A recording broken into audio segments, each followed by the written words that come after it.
Hi, it's Debbie from Create Pretty Things and Chalk Pretty Things. How are you guys doing? Are you ready to do a little bit of outdoor decor? I sometimes feel like for Christmas we worry about indoors and we really don't do a lot of decorating outside except for our Christmas lights. And I am planning on doing this cute little craft if I can get my ink open. Hold on. There's got to be a way to get this open. It hasn't been that long since I've used this. Let's just see if there's stuff stuck right here. Okay, I'm going to try it again.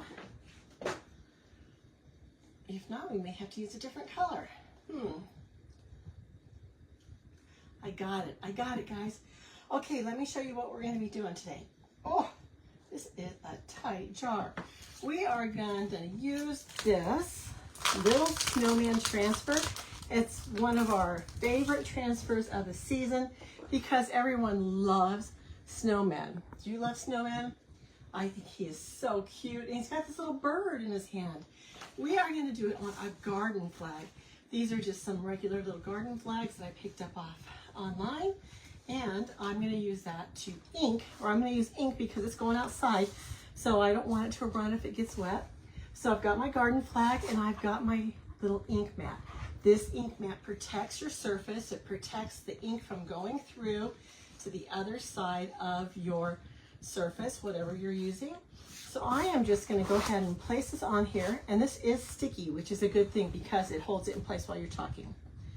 And maybe I'll do it this way so I can see. Let's see, that'll be better. Okay, so now I'm going to press it on, and notice how I didn't pre-iron this. You could certainly, but because this is sticky, I feel that I can get it to stay on here and get those wrinkles out and be able to have it hold in place without having the transfer bubble or buckle. Anyway, I've got my transfer. We're going to be using plain white ink today, and of course we're going to have to heat press it once it's dry because that's what makes it permanent. So I've got my heat press turned on. I've got it to 305, and I will be doing about 30 seconds. Now, our transfers are sticky, and they are on this protective backer. Peel them off, but keep this backer. You're going to need it to store it on. Since they're sticky, if you're doing it on different surfaces like wood, you would try to reduce that stickiness, but not when you are doing it on fabric. On fabric, you want that stickiness. You want it to adhere pretty good. I do have a wrinkle right here, and I think it's actually the ink mat itself. Yes, it is. I want to make sure I don't have any wrinkles where the paste could run. And I'm going to smooth this down, making sure it's gripping the fabric. Of course, it is on a little bit crooked. Let me reposition it. So the most important thing about this process is making sure that it's where you want it, that it's centered, and it's stuck down. You really want this to grab onto that fabric and hold tight. My heat press is ready, however, I am not. Okay, this is going to be really quick. All you need to do is get your ink. Now the ink is kind of the same as our paste as far as how it works, but our ink is a permanent solution. The paste, if you were to use it on fabric, it might, when you fold it, might kind of flake off. The ink won't once it's heat set. Also, if you're putting something outside that might get a little bit of moisture in a wet area, I advise ink because it is permanent and it won't run. So I've just got quite a lot of paste, a lot more than I'm going to need. I'm going to go ahead and start by moving this on my transfer in an area where there is not any silk mesh, no holes for it to go through because I don't want it to run. I want to go over the silk screen area and not go anywhere else, just in the silk screen area. So I'm just going to go ahead and smooth this on. Anywhere there is silk screen holes, that's where the ink is going to go through and create that design. And make sure you get the end of the scarf here. It's kind of hard to see. Now they do suggest just going one direction with the ink. Now I did not do that, but I think it'll be okay. But by only going one direction, you're decreasing the possibility that your ink could run and not stay under that paste, that silk screen. I used to have some ink left. I'm going to go ahead and scrape it off onto my squeegee, and I'm going to go ahead and cap up my ink. The ink takes a little bit longer to dry than the paste, so I don't have to hurry, and I might want to clean the jar. But what you want to do is you want to grab a corner of your transfer and peel this off. Work towards the center so that you're not stretching it. Take a look as you're peeling it. Oh my gosh. Make sure you didn't miss anything. Now, if I were to see a spot I missed, I could put this down right away and re-ink it. But it looks terrific, guys. I'll show you. When you work with ink, make sure your hands are clean because it is permanent. So wherever you get ink, you are going to have that permanently. Look at that. I love how it shows up on there. I'm going to show you guys how to clean this transfer real quick because the sooner you clean these, the easier they are to clean. Cleaning is a very important part of the process. These silkscreen transfers are usable between 8 and 12 times, which is great. Just think you could get a little manufacturing process going where you just make a whole bunch of these real quick in a line. It'll be done quickly, and your silkscreen you'd only have to have one silkscreen because they do last. So I just sprayed it with some tap water, and I rubbed it with a paper towel for my first time over. You do want to clean front and back. I'm going to spray this with some tap water and gently go over the sticky side of my transfer. You want to get all that ink out of the silkscreen because when you use it next, you want a perfect imprint. Okay? I'm going to go over one more time on the front just because I do. So dry it front and back with a paper towel.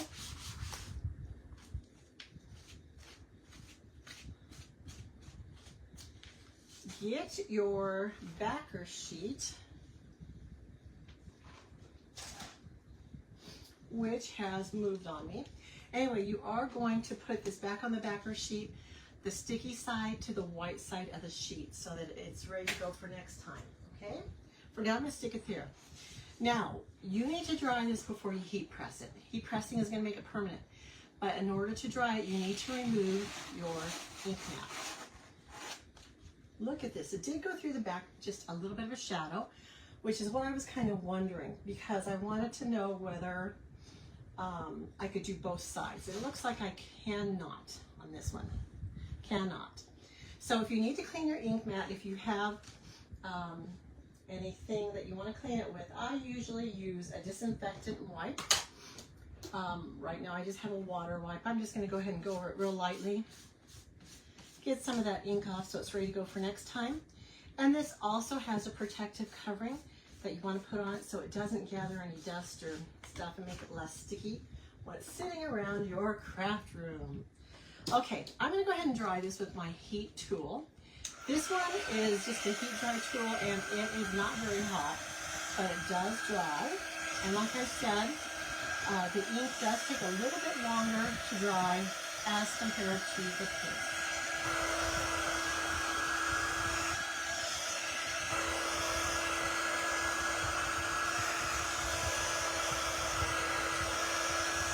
Make sure it's completely dry. Now this one looks like it could probably use some words under here. I'm trying to see if I have anything really quick. I don't. I'm just going to let it go like this, but you could definitely put words from a bank transfer on here.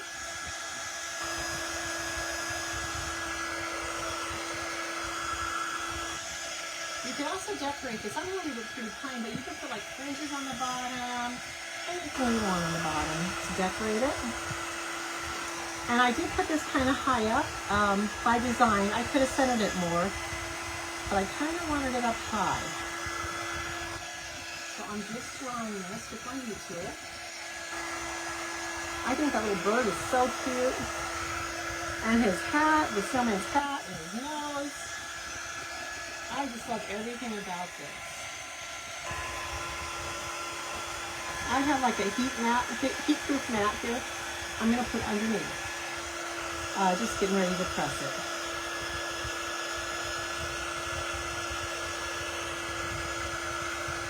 Now, if you didn't want to dry this, and actually the preferred method would be to let this sit out overnight and air dry on its own. Of course, I'm in a rush. And I did bring a sheet of parchment paper out here with me, but I don't know what I did with that.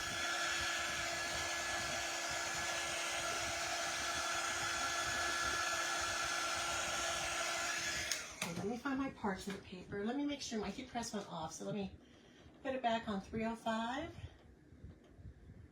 and set it.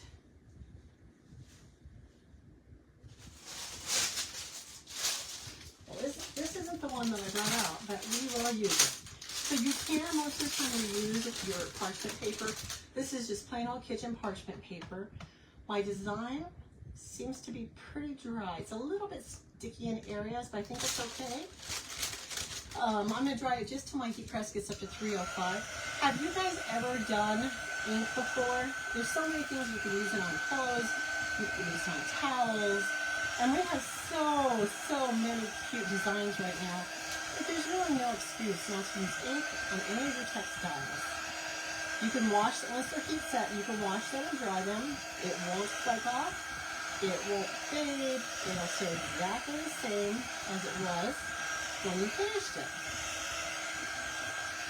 Okay, so I've got my heat protection, my heat mat underneath. I've got my design down. This is just regular parchment paper. I've got my easy press, my Cricut easy press set on 350 for 30 seconds. And I'm just gonna kind of move this around all the area that has ink under it. Now, if you don't have an easy press or a heat press, you can use your iron. You want to set it on medium heat, no steam, no water, but it'll take you about 4 minutes while you're moving it around. You also want to heat press both sides of this. Maybe the second side won't need as long, but heat press both sides. Okay, so my timer's off. I'm going to take my parchment paper off. And actually, I'm going to put my parchment paper down under here. I just don't want to get on my heat press if it's still wet. Okay, now I'm going to go ahead and do the back side. Same amount, 305, 30 seconds. You could probably do it a little less. I'm also going to try and get all these wrinkles out that it came with, just to make it look nice.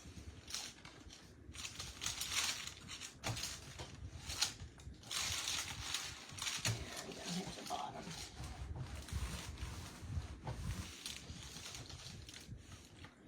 Okay, I can see the steam coming off of this. Can you guys see that steam? So I'm going to go ahead and take this off. And here is our little garden flag. It is so cute, guys. So like I said, you could add like a fringe on here. You could add words on the bottom. I want to show you what it looks like when it's on a garden flag. I got this stake from the same place I got the flag. And if you want to know where I got the product, the supplies from, comment the word back. This transfer is called Back Again Someday. And so the keyword to comment is back. When you type that in, check your messages. You should have a message from me, and I'll have the link to all the product that I used. But this is it, guys. I'm gonna put this in my garden. This does have stakes to go ahead and put it in the dirt, and I think it'll be just perfect to welcome everyone to my home for the holidays. I know it'll make me happy when I come in the door, and snappy. Anyway, thank you so much for watching. Be sure to like this video, share it with someone you know that would love it. Subscribe to my channel. Please go ahead and type exclamation point notify to get notified, or just follow my page and you'll get notified when I go live. And I'm going to try and go live a lot this season. I've got so many great transfers to use and great ideas. So I'm happy to see you guys. Thank you for watching. I'll see you guys again soon.